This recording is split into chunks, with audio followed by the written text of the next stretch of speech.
पत्र के लिए धन्यवाद। कार्यक्रम के सभी श्रोताओं को ध्वनि मित्र पांडुरंग पुराणिक का नमस्कार और अरुण पांडे जी आपको भी नमस्कार। श्रोताओं को अरुण पांडे का नमस्कार और पांडुरंग जी आपको भी नमस्कार हमारी ओर से। अरुण जी, देवी नवरात्र यानी वासंतिक नवरात्र चल रहा है और रामनवमी भी आने वाली है, तो हमारी ओर से बहुत बहुत शुभकामनाएं। और आपका परिधान भी बता रहा है। नवरात्रि के ये जो दिन होते हैं उसमें हम पाठ करते हैं, देवी की आराधना करते हैं। पूजा पाठ का जीवन में अध्यात्म का बहुत ही गहरा महत्व है और जीवन में तमाम चीजों में इन्हीं बातों से हम प्रेरणा लेते हैं। और साथ ही साथ रमजान का पाक पावन महीना भी चल रहा है, तो उसकी भी हमारे जो सामीन है, सुनने वाले हैं, उनको बहुत बहुत मुबारकबाद। हम इन तमाम अवसरों की बधाई और मुबारकबाद दे रहे हैं। तो एक तरफ रोजे हैं, दूसरी तरफ नवरात्र, और यही हमारे देश की गंगा जमनी तहजीब है पांडुरंग जी। और इन्हीं चीजों से हम बहुत कुछ सीखते हैं और आगे बढ़ते हैं। और मर्यादा पुरुषोत्तम श्री राम तो हमारे आदर्श हैं और गोस्वामी तुलसीदास का जो उनका कृत रामचरितमानस है वो घर घर में रहता है और हमारे लिए मर्यादा पुरुषोत्तम की जो जीवनी है वो आदर्श और प्रेरणा स्रोत सदा से रही है। तो उन आदर्शों को हम अपने जीवन में उतारने का प्रयास करें और जीवन में आगे बढ़ते रहें। बिल्कुल, और आगे बढ़ते हैं आज इस कार्यक्रम में और श्रोताओं के मेल की ओर नजर डालते हैं। अरुण जी, एक चीज हमें थोड़ा आश्चर्य लगा कि जो श्रोता हमें इस ईमेल आईडी पर फरमाइश भेजते थे वो कुछ कम हुए हैं, लेकिन नए श्रोता जुड़ते जा रहे हैं। ऐसा क्यों? कुछ एक ऐसे श्रोता हैं, जैसे ताज मोहम्मद का नाम मुझे याद आता है। उनके बहुत सारे मैसेज PKLD वाली आईडी पे आते थे, लेकिन अब वो उनके फरमाइशी गीत एक्सप्रेस में मेल आने लगे हैं। जी। लेकिन नए श्रोता, ये हमें लग रहा है यूट्यूब पे, सोशल मीडिया पे श्रोता जब हमारे प्रोग्राम देखते हैं और वहां हम लोग मेल आईडी इस कार्यक्रम में डाल के रखे हैं, तो वो सोचते हैं कि संपर्क करने के लिए यही मेल उपयुक्त है और यही करना होगा। और चूंकि फरमाइशी गीत एक्सप्रेस के हम रिकॉर्डिंग और उससे डिटेल हम यूट्यूब पे नहीं डाल रहे हैं, इस कारण भी हो सकता है, तो हम प्रयास करते हैं कि श्रोताओं को उसके बारे में भी अलग से आईडी दें हम। और हर कार्यक्रम में ये तीनों चारों आईडी रहे कार्यक्रमों की डिटेल से, तो वो आसानी भी है, हम डिस्क्रिप्शन में ये डाल सकते हैं। और जो श्रोता आपस में परिचित हैं, संपर्क में है एक दूसरे के, वो एक दूसरे को जरूर बताएं कि उस कार्यक्रम की मेल आईडी भिन्न है और इस कार्यक्रम की मेल आईडी भिन्न है। तो चलिए, हमारे श्रोता बहुत हमारा साथ देने वाले हैं जी, तो हम उनसे उम्मीद करेंगे कि उनका सहयोग हमें बराबर मिलता रहेगा और सही जगह सही चीज पहुंचती रहेगी। पहला ईमेल ले लेते हैं इस कार्यक्रम के लिए। ग्राम कुरमा, जिला जांजगीर चांपा, छत्तीसगढ़ से हमारे श्रोता हैं भेजने वाले दिलदार मीरी और मजेदार मीरी। ये लिखते हैं, आकाशवाणी वाराणसी के सभी प्रस्तुतकर्ताओं को जो पर्व बीत चुका है, होली की भी और आने वाले पर्वों की भी शुभकामनाएं और बधाई। 22 फरवरी को भोजपुरी फिल्म पर जो आधारित फरमाइशी गीत था कार्यक्रम, वो हमें बहुत अच्छा लगा। लोकरंग कार्यक्रम भी हमने सुना था और उसमें जो लोकगीत सुनवाए गए वो भी हमें बहुत अच्छा लगा। 1 मार्च को गुड मॉर्निंग बनारस कार्यक्रम बड़ी ही अच्छी नोक झोंक जैसी बातों के साथ शुरू हुआ था। लाजवाब प्रस्तुति के लिए धन्यवाद। तो बहुत सारे हमारे जो साथी हैं ना, वो नए नए तरीकों से अच्छे कार्यक्रम और आपके लिए किस तरह से रोचक कार्यक्रम लेकर आए, ये प्रयास करते हैं और उनका ये प्रयास सफल हो रहा है। ये बातें आपकी प्रतिक्रिया बता रही है। इन्होंने आगे लिखा है कि 5 फरवरी को लोकरंग कार्यक्रम में निर्मला कुमारी, मंगला विश्वकर्मा, अनीता नाथ जैसे कलाकारों के गीत सुनने को मिले। इसमें गंगा गीत भी था और ये कार्यक्रम बहुत ही दिलचस्प होता है। प्रायोजित कार्यक्रम स्वास्थ्य में जयते में मधुमेह विशेषज्ञ डॉक्टर नीरज खन्ना से पांडुरंग जी की जो बातचीत होती है वो बहुत ही रोचक होती है और बहुत जानकारी देने वाली होती है। हमारी ओर से इन सभी को बहुत बहुत धन्यवाद। जी बिल्कुल, जैसा बारह हमने इस कार्यक्रम में भी कहा है कि डॉक्टर नीरज खन्ना जी न सिर्फ मेडिसिन और डॉक्टरी और चिकित्सा से संबंधित बातें करते हैं, बल्कि वो एक होल सोल और संपूर्ण सुधार में और स्वास्थ्य और सेहत और जीवन के लिए प्रेरणादायी बातें करते हैं और बहुत ही अच्छे गीत स्वयं भी वो गाते गुनगुनाते हैं। तो बहुत ही रोचक सुरुचिपूर्ण कार्यक्रम है और इस कार्यक्रम की सफलता ये बताती है कि इसके अनेक एपिसोड कई वर्षों से हमारे श्रोता सुन रहे हैं। अब तो हम लोग लगभग 250 के आसपास पहुंचने वाले हैं। सोचिए, बिल्कुल एक डबल सेंचुरी से भी ज्यादा हो गया। ये इस कार्यक्रम की सफलता है और डॉक्टर साहब को खासतौर से धन्यवाद, आभार हम लोग प्रकट करेंगे कि अपने बहुत ही कीमती व्यस्त समय में वो वक्त निकालते हैं और आप सबके लिए हमारे बीच आते हैं। रतिनाथ त्रिपाठी का ये मेल आया है कोटवा कपिलधारा सराय मोहना वाराणसी से। इन्होंने लिखा है कि 7 मार्च को सुबह बनारस कार्यक्रम बहुत ही अच्छा था, जिसमें आशुतोष, सना और अंजू ने जो कार्यक्रम पेश किया, जिसमें अबीर, गुलाल और गुजिया की बातें थी, लगा हमको कि सब एक साथ मिल गया है। तो इन सब को हमारी ओर से बहुत बहुत बधाई और आपकी बधाई हमारे इन तमाम साथियों तक पहुंच रही है और हमारा भी प्रयास होता है कि तीज त्योहारों में जो हमारे श्रोताओं की खुशियां हैं उनमें हम शामिल हो सके और उनमें इजाफा भी कर सकें।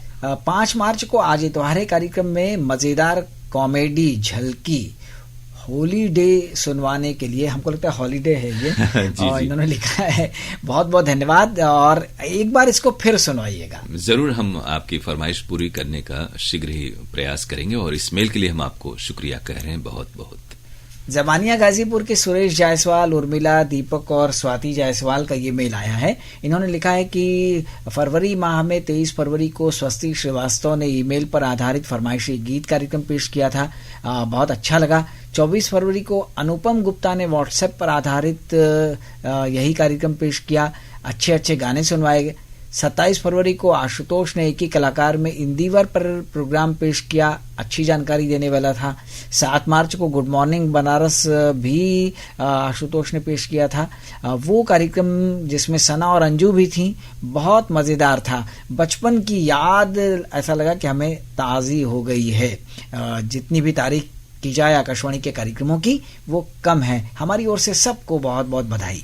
तो सुरेश जायसवाल जी, आप बहुत ही नियमित श्रोता हैं, न सिर्फ नियमित श्रोता हैं बल्कि तमाम कार्यक्रमों में आप शिरकत भी करते हैं। बहुत ही शुक्रगुजार हैं आपके और आपने ये कार्यक्रम सुने और बधाई अपनी हम तक पहुंचाई। बहुत बहुत आभार, आपकी ये बधाई मुबारकबाद हमारे साथी प्रस्तुताओं तक इस कार्यक्रम के जरिए पहुंच रही है। रजा नगर वाराणसी से ये मेल आया है नफीस अहमद अंसारी का। इन्होंने लिखा है कि 20 मार्च को हमने कार्यक्रम सुना जय भारती, जो हमें बहुत अच्छा लगा, वंदना ने पेश किया था। एक छोटी सी बात हमें कहनी है, आप लोग ध्यान देंगे तो अच्छा लगेगा। जो सुबह 8:45 पर मधुरिमा कार्यक्रम आता है, उससे पहले कई बार लगभग 5-5 मिनट तक विज्ञापन चलते हैं और फिर पता ही नहीं चलता कि कब कार्यक्रम शुरू हुआ और कब खत्म हो गया। एक निवेदन यह है कि एफएम पर भी आप यही कार्यक्रम देते हैं, तो एफएम पर अगर जो कार्यक्रम वहां से मुंबई से आता है वो दे दीजिए और इस कार्यक्रम को आप मीडियम पर और मोबाइल ऐप पर दीजिए और इसकी अवधि 30 मिनट कर दीजिए तो अच्छा रहेगा। देखिए, फिलहाल तो जो व्यवस्था है वही जारी रहेगी और पहले भी हमने आपको कहा है कि तकनीकी रूप से अभी 2 केंद्र स्टेशन पर नहीं है, यानी पहले जो विज्ञापन प्रसारण का केंद्र हुआ करता था जिसमें हम आकर विविध भारती वाराणसी बोला करते थे, वो स्टेशन अब नहीं है नफीस जी। और हम लोग अभी ये जो एफएम का है वो उस पर हम लोग अपने प्राइमरी चैनल के कार्यक्रम कैरी कर रहे हैं और बाकी की अवधि में विविध भारती को समायोजित कर रहे हैं। तो ये तकनीकी बात है और विज्ञापनों की बुकिंग एक चैनल के लिए होती है और उसके लिए कुछ विज्ञापन जो 3 से 4 या 9 से 10 हैं, वही मुख्तलिफ विज्ञापन है जो पीसी पर नहीं लिए जाते, यानी वाराणसी आकाशवाणी से नहीं है। तो और विज्ञापन, ये बिल्कुल आपने दुरुस्त कहा कि कभी कभी विज्ञापन होते हैं, तीज त्योहार जब बढ़ता है, कोई खास अवसर आता है तो विज्ञापन थोड़े से ज्यादा हो जाते हैं और किसी किसी दिन ऐसा होता है विज्ञापन नफीस जी कैटेगरी वाइज बुकिंग होती है जी। तो कैटेगरी 1 फिल्म संगीत इस तरह के जब चंक कम होते हैं तब फिर जो सीमित संख्या में अवधि होती है उसी में हमें 8-8, 10-10 मिनट विज्ञापन बजाने होते हैं जी। तो ये कभी कभी होता है और हमेशा नहीं होता, तो थोड़ा सा हमारा साथ दें। और विज्ञापनों का प्रसारण चूंकि वो बुकिंग होती है उसके लिए राजस्व अर्जन का भी प्रश्न है, तो ये फिलहाल तो यही व्यवस्था है। आगे कभी भविष्य में स्थिति बनी तो आपकी बातों पर हम जरूर गौर करेंगे। गढ़नोखा लालगंज रोहतास बिहार के राजकिशोर सिंह चौहान, बड़क सिंह चौहान का ये मेल है और कुछ चीजें तो हमने इसमें से पिछली बार शामिल कर ली थी जी। कुछ चीजें इसमें हैं जो आज हम शामिल कर रहे हैं। 19 फरवरी को दहेज प्रथा पर आधारित आज इतवार कार्यक्रम में गुलाब सिंह की लिखी झलकी हो जाने दो शादी, जिसे डॉक्टर वरुण श्रीवास्तव ने प्रस्तुत किया था। आपने सुनवाई, अच्छी लगी। आज भी ऐसा ही समाज में दिखाई पड़ता है, जो दहेज प्रथा को लोग चला रहे हैं या जो लोभी लोग हैं वो समाज को कहीं न कहीं खराब कर रहे हैं। तो ऐसी जो प्रथा है उसका विरोध किया जाना चाहिए। आपने बिल्कुल सही बात कही, और देश में तमाम इन कुरीतियों रूढ़ियों के खिलाफ बहुत सारे आंदोलन चले, तमाम नियम कानून है, लेकिन फिर भी समाज में जिस तरह से हर तरह के लोग होते हैं। लेकिन राजकिशोर जी, ये समझे कि हम लोग तो कार्यक्रमों के जरिए पूरा प्रयास होता है, वो चाहे गृहलक्ष्मी कार्यक्रम हो, अगनैया कार्यक्रम हो, कृषि जगत हो, या फिर हमारे यहाँ कानून और हम जैसा भी कार्यक्रम होता है जिसमें हम विधि विशेषज्ञों को बुलाते हैं और इन तमाम जो पेचीदगियां हैं इस तरह के हालात की, उनके बारे में श्रोताओं को जागरूक करते हैं और समाज को सही दिशा में ले जाने में अपना योगदान करने का प्रयास करते हैं। तो आपकी बात जरूर हमारे श्रोताओं तक पहुंचेगी, और हमारा भी प्रयास यही होता है कि ऐसी जो कुरीतियां हैं वो खत्म हो और समाज सही दिशा में आगे बढ़े। इन्होंने लिखा है कि आपके केंद्र से खुशहाली जन की और मन का स्वास्थ्य कार्यक्रम पेश किया जाता है, जो डॉक्टर संजय गुप्ता जी, जिन्हें खुशहाली गुरु भी कहते हैं, उनके साथ पांडुरंग जी की बातचीत होती है। ये बातचीत बहुत ही अच्छी होती है और प्रेरणा देने वाली होती है। हम दुखों से कैसे दूर हों, खुशियों के कैसे पास जाएं, ये डॉक्टर साहब हमें प्रेरित करते रहते हैं। हम चाहेंगे कि आपके केंद्र से जो इस तरह के प्रायोजित कार्यक्रम होते हैं उन्हें आप अपने YouTube चैनल पर क्यों नहीं डालते हैं? बिल्कुल ऐसी कोई मनाही नहीं है, और आपकी ये बात हम लोग जरूर आशुतोष जी तक, जो सोशल मीडिया देखते हैं, उन तक पहुंचा देंगे। ये कार्यक्रम भी पढ़ें, और जैसा कि हम सभी जानते हैं कि आज के जीवन में तमाम तरह की समस्याएं हैं, तनाव है, और जितनी उन्नति होती जाती है उतने हमारे उसके उन्नति, विकास और जो तकनीकी गैजेट्स हैं उनके साइड इफेक्ट भी होते हैं। हर कोई 24 घंटे इंटरनेट से और मोबाइल से और फेसबुक, ट्विटर, व्हाट्सएप से जुड़ा हुआ है, तो इसमें तनाव का होना लाजमी है। घर परिवार की अपनी समस्या होती है, ऐसे में हमारे जो मानसिक रोगों से संबंधित जो इस तरह के प्रोग्राम है, वो चाहे ये कार्यक्रम डॉक्टर संजय गुप्ता जी का हो या डॉक्टर अजय तिवारी का वो कार्यक्रम हो, तो इन कार्यक्रमों के जरिए हमारा प्रयास होता है कि आपको तनाव से सामान्य रहन सहन को रहते हुए, बिना अतिरिक्त किसी प्रयास के हम किस तरह से अपने को खुशहाल रख सकते हैं, सही रख सकते हैं और तनाव से मुक्त हो सकते हैं। यही इन कार्यक्रमों का उद्देश्य है, और ये कार्यक्रम भी सोशल मीडिया पर आपको मिले, ऐसे हमारा प्रयास जरूर रहेगा। फिलहाल बहुत शुक्रिया हम आपको कह रहे हैं। अरुण जी, हमें लगता है कि जैसे आजकल बहुत भागदौड़ वाली जिंदगी है और बहुत ही हर क्षेत्र में प्रतियोगिता है, एक दूसरे से आगे बढ़ने की होड़ है, चाहत है, तो कहीं न कहीं तनाव उत्पन्न होता है, और ऐसे तनाव को कम करने में ऐसे कार्यक्रम बहुत महत्वपूर्ण। बिल्कुल, आजकल मनोरोग विशेषज्ञ हों या फिर जो साइकेट्रिस्ट हों और इस तरह के मानसिक चिकित्सक हों, उनकी बड़ी भूमिका है। और आज के समय में तो बहुत ही ज्यादा, खासतौर से अब देखिए बच्चे हैं तो परीक्षा का तनाव है, गार्जियन है तो उनमें बच्चों को अच्छा हो इस बात का तनाव है, नौकरी हो, परिवार हो, रोजगार हो, हर जगह प्रतियोगिता बढ़ी है और हर कोई बेहतर करने की कोशिश करता है। इस परेशानी में ये तनाव है और उनसे दूर हम किस तरह से रह सकते हैं, ये कार्यक्रम इसमें बहुत ही मददगार हो रहे हैं। तो इनको धन्यवाद देते हुए आगे बढ़ते हैं। दिलशाद हुसैन और फातिमा सोगरा मुबारकपुर ऊंची तकिया आजमगढ़ से हमें जी, और इस बार लग रहा है पहले के मुकाबले कुछ ज्यादा ही बड़ा मेल है इनका, तो थोड़ा सा संक्षिप्त करें। पिछली बार एक श्रोता ने किया था भी ऐसा कि बहुत संक्षिप्त में उन्होंने बिल्कुल 10-15 दिन के कार्यक्रमों को 10-15 लाइनों में समेट लिया था। अगर वैसा होगा तो हम लोग ज्यादा से ज्यादा श्रोताओं के मेल इसमें शामिल कर पाएंगे। बिल्कुल। इन्होंने लिखा है कि 9 मार्च को आशुतोष ने कहकशां और गुड मॉर्निंग बनारस पेश किया था, अच्छा लगा। इसी दिन अरुण जी ने गीत गुंजन कार्यक्रम सुनाया, ये भी बढ़िया था। 9 मार्च को ही हिंदी कार्यक्रम में होली के मुबारक मौके पर कवि गोष्ठी आपके केंद्र से प्रसारित की गई थी, जिसमें कवि देवेंद्र कुमार पांडे, डॉक्टर रचना शर्मा, कमलेश पांडे कमल, विंध्याचल पांडे जैसे कवियों की कविताएं अत्यंत रोचक और हृदय स्पर्शी लगी। दिनांक 10 मार्च को अरुण जी ने फरमाइशी गीत एक्सप्रेस कार्यक्रम पेश किया, लाजवाब पेशकश के लिए धन्यवाद। और उस दिन हमारे वक्त के जो सुपरस्टार थे उनके गाने आपने शामिल किए थे। 10 मार्च को वटवृक्ष कार्यक्रम के अंतर्गत प्रसारित भेंट वार्ता, जिसमें विजय कुमार मालवीय से चंदन कुमार सिंह की बातचीत थी। जीवन के अनुभव हमको सुनने को मिले, अच्छा लगा। 10 मार्च को ही गृहलक्ष्मी में बदलते मौसम में कैसे रखें स्वास्थ्य का ध्यान विषय पर डॉक्टर अनिल कुमार गुप्ता से पूर्णिमा सिंह की बातचीत थी, ये भी अच्छी थी। 11 मार्च को हिंदी कार्यक्रम में स्वरवेला के अंतर्गत सुमति श्रीवास्तव को सुना। 11 मार्च को हेलो फोन इन फरमाइश अरुण जी की पेशकश मनभावन थी। 12 मार्च को हेलो फोन इन फरमाइश भी अच्छा लगा। इसी दिन आज इतवार है के अंतर्गत झलकी सुनी, वो झलकी मन को खिलखिला गई।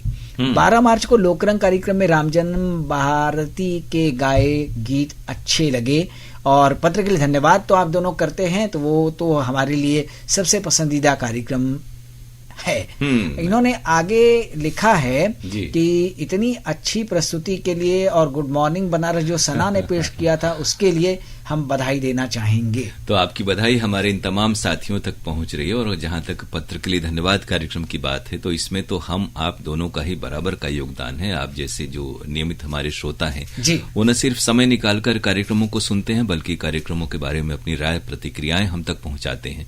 तो इसी से इस कार्यक्रम में 4 चांद लगते हैं। इन 4 चांद में चारों चांद हमारे इन तमाम श्रोताओं के हैं पांडुरंग जी। आगे इन्होंने लिखा है कि 10 मार्च को कीर्ति ने गुड मॉर्निंग पेश किया, 13 को कमलेश ने और 14 को लोकगीतों के कार्यक्रम में सूबेदार यादव और साथियों को आपने सुनवाया, अच्छा लगा। 14 मार्च को वंदना श्रीवास्तव ने फरमाइशी गीत एक्सप्रेस कार्यक्रम पेश किया था, यह भी अच्छा था। इसी दिन सना ने गुड मॉर्निंग पेश किया था और बुढ़वा मंगल पर चर्चा की थी, वो बहुत ही अच्छी चर्चा थी और अच्छी जानकारी हम लोगों को मिली। 15 मार्च को मधुरिमा में राही मासूम रजा पर आशुतोष ने कार्यक्रम दिया था, अच्छा रहा। आरोग्यम कार्यक्रम में डॉक्टर रविशंकर प्रसाद से पांडुरंग जी की जो बातचीत थी और श्रोताओं के जो प्रश्न थे उनका संतोषजनक जवाब डॉक्टर साहब ने दिया था। इतनी अच्छी प्रस्तुति के लिए सबको और आकाशवाणी केंद्र को बधाई। 15 मार्च को आपके केंद्र से आपके पत्र, आपके गीत कार्यक्रम जो पेश किया गया था, चित्रा ने भोजपुरी गीत वाला कार्यक्रम फरमाइशी गीत एक्सप्रेस पेश किया था, वो भी अच्छा था। और गुड मॉर्निंग तो आशुतोष की प्रस्तुति थी, ये भी अच्छा था। कुल मिलाकर सारे कार्यक्रम सुनकर दिल दिलशाद हो गया। बिल्कुल दिलशाद जी, आपका दिल यूं ही दिलशाद रहे, हम सबकी ये कोशिश होती है। और खासतौर से आरोग्यम कार्यक्रम का आपने जिक्र किया तो डॉक्टर रविशंकर जी तक आपकी बधाई पहुंच रही है। और इस कार्यक्रम के जरिए हमारा प्रयास भी होता है कि श्रोता अपनी जिज्ञासाएं सीधे सीधे विशेषज्ञ चिकित्सक तक पहुंचाएं और बिल्कुल संतुष्ट होने जैसी सलाह उन्हें मिले। रमजान का पाक महीना शुरू हो चुका है, तो अब हम उम्मीद कर रहे हैं कि आराधना में आप नातिया कलाम जरूर सुनवाएंगे। तो इन दिनों आप वो सुन भी रहे होंगे, हम ऐसी उम्मीद करते हैं कि वो आपको जरूर पसंद आ रहे होंगे। और आपको पूरा हम वायदा करते हैं कि आपको पहले की तरह ही नियमित रूप से एक अंतराल पर नात वगैरह भी सुनने को जरूर मिलेंगे इस कार्यक्रम में। तो चलिए, बहुत सारी शुभकामनाएं देते हुए श्रोताओं से विदा ले लेते हैं। अगले कार्यक्रम में फिर मिलेंगे और अब कहते हैं नमस्कार।